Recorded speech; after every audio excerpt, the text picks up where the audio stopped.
Julius, the Scion of Darkness, has recently been released in Fire Emblem Heroes. As with all Grand Hero battles, the player can obtain up to 3 copies of this unit when it's first released. As a result of that, many players may want to use Julius as a viable unit for PvP and PvE content, and as a result of this, I will be analysing Julius's stats to come up with the best possible build which the player can use to take advantage of in content in the game.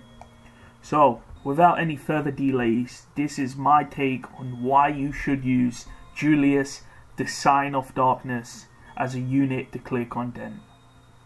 Thank you for watching, and I hope you enjoy the video. So, if you've ever watched a video of mine, I like to structure the video in a way which makes a logical sense. So I will be speaking about 4 main points in this video. First, we're going to go over Julius's stats and weapon effect, and what makes him special. This follows on to Julius's niche role in the game of Fire Emblem Heroes. We're then going to look at the potential best build for Julius, and then move on to a proof of concept and viability. After all, if Julius doesn't have a viable niche which he can occupy, there's no real need to even use him because there'll be better alternatives. The first thing we have to look at is Julius's stats and weapon. His weapon is a unique weapon which only he can use, which gives him 14 attack and allows him to gain 3 resistance. On top of that, he becomes vulnerable to any dragon slaying weapons, and everyone else who attacks him gets a -6 attack.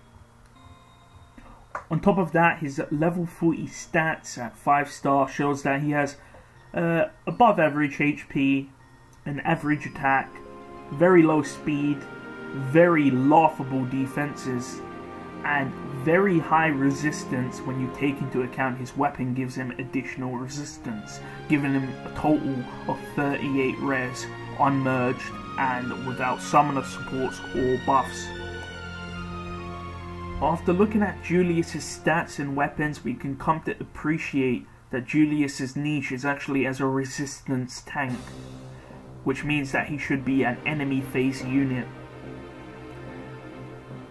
Keep in mind that his weapon gives him additional resistance and debuffs the enemy users that attack him. Also keep in mind that the only 2 mages which have dragon effectiveness is Julia and Daedra, but they already have the weapon triangle disadvantage against them. Physical attackers such as, say for example, Lucina or Crom would kill Julius regardless because of his laughably low defense and his low speed. We can also look at using Julius in other roles, such as using him as a Blade Tome unit or as a low speed, high attack DPS unit. But as you might expect, this is not advisable, because why would you use Julius in that sort of role when there are other units which occupy that niche much better than Julius does? We can see this with, for example, Saniki or Liliana, which act as low speed, high attack nukes. And fast units such as Tharja, who can be a Blade Tome user who's also a red mage. These are all red mages which occupy the other fighting roles which mages can occupy, whereas the only red mages which act as a resistance tank can be seen here. As you can see, when you take into account Julius's special weapon, he has the highest resistance in the game at a base value of 38, taking into account the +3. When you compare him to the nearest red mage which fills his niche, that will be Leo, which is directly below him. But as you can see from the stats, Julius beats Leo in many factors, such as attack and HP. Winter Tharja does occupy her own form of role and niche as an armored unit, so it's best not to compare them together. And then again, also keep in mind that Julius acts as a res tank on his own, whereas again Winter Tharja is best used on armor emblem teams. So looking at everything we've come across, we can come to what we believe the best potential build would look like. It must of course capitalize on Julius's very high resistance. It must aim to nullify as much damage as possible when it comes to enemy mages, and work in tandem with Julius's existing kit, which is his unique weapon. Therefore, our final conclusion and expected outcome of Julius would be to be able to tank all coloured mages as a mage tank. Therefore, keeping this in mind, Fury 3 is a dreadful choice to put on Julius. In the majority of the fights you will use Julius in, he will take very little damage, 0 to 1 to 2 damage in a fight. Therefore, putting Fury 3 on him will then give him permanent 6 damage every time he fights. That contradicts his second main objective, which is to nullify as much damage as possible. Because in a fight where you can take 0 damage, you'll be taking 6 damage right off the cuff. Therefore, he doesn't fulfill his role as a mage tank, if he can only fight several times before being reduced to 0 HP. Therefore, this is the best potential build for Julius. It is pretty intensive and it works similar to Daedra's build, which I've previously made a video on, but it's just as effective. Julius would be an enemy phase unit only, who will make use of Quick Riposte 3 or Quick Riposte 2 if you have it for a budget build, and Distant Defense 6 for the A slot and your Sacred Seal. Julius will have a base resistance of 35, which gets boosted to 38 due to his preferred weapon. This will then get boosted by 12 when he's attacked, bringing him up to 50 resistance. And because the enemy mage will not have an effectiveness bonus on him, the enemy will then get a -6 attack. This will give Julius an effective 56 resistance to all enemy mages, barring Julia and Daedra.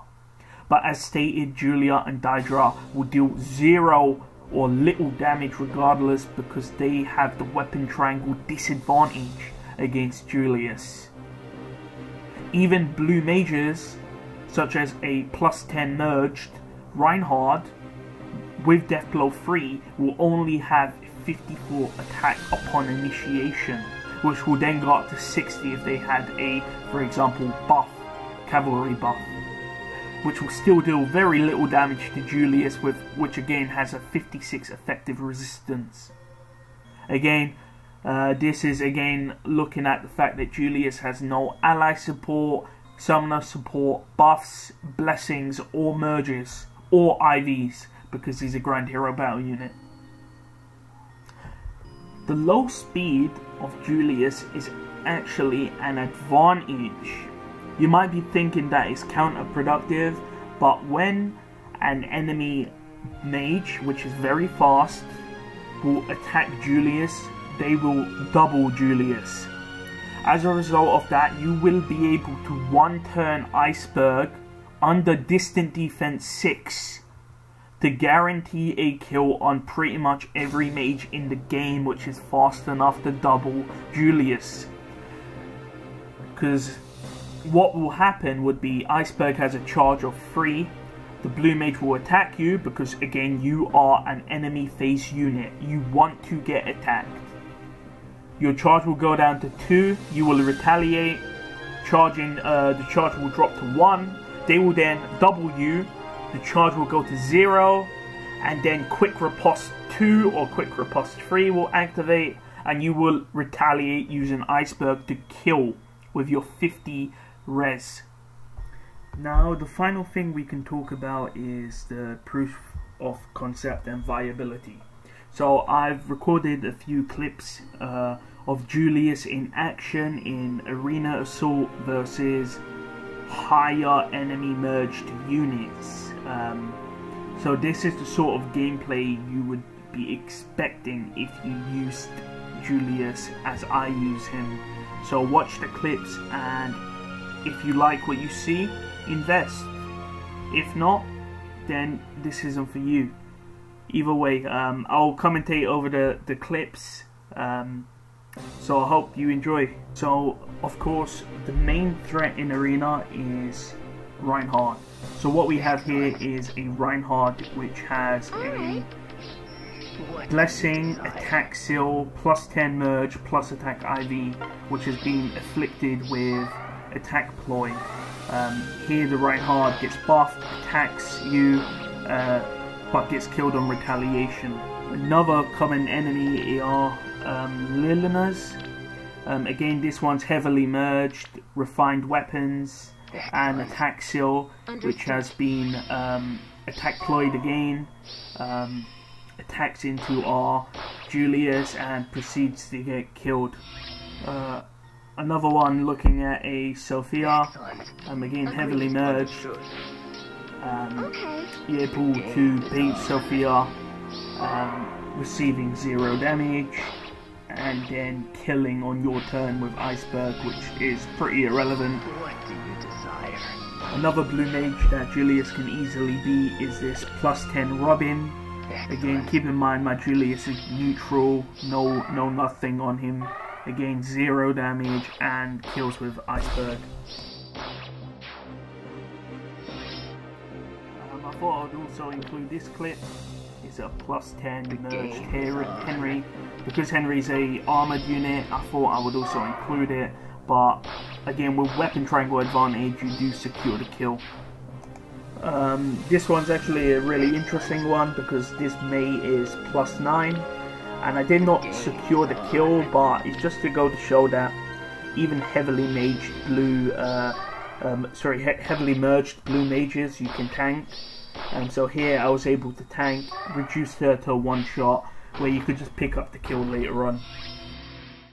So here's another interesting one. This time my Julius does die versus a +10 Camilla Drumblade and a +10 Loot. Again, just to show that Julius does take a lot of damage from these heavily buffed mages and merged mages, but he's able to easily whittle them both down before dying. So yeah, that's pretty much it for this video. You got an idea of what Julius can do. It's really evident that Julius can tank red mages, and since he can tank red mages very easily, we already know he can tank the green mages due to weapon triangle advantage. Blue mages are what ideally we want to be able to tank, but as you've seen, very high merged blue mages can get past Julius's defenses, so do keep that in mind. Otherwise, some blue mages he can tank, so it's very situational. But again, we've come to the idea that he can tank a majority of the mages in the current metagame, and blue mages are not that frequent anyway. So it's up to you if you want to build him. But thanks for watching. If you liked the video, thumbs up, subscribe. If you thought it was really bad, give a dislike. Thanks.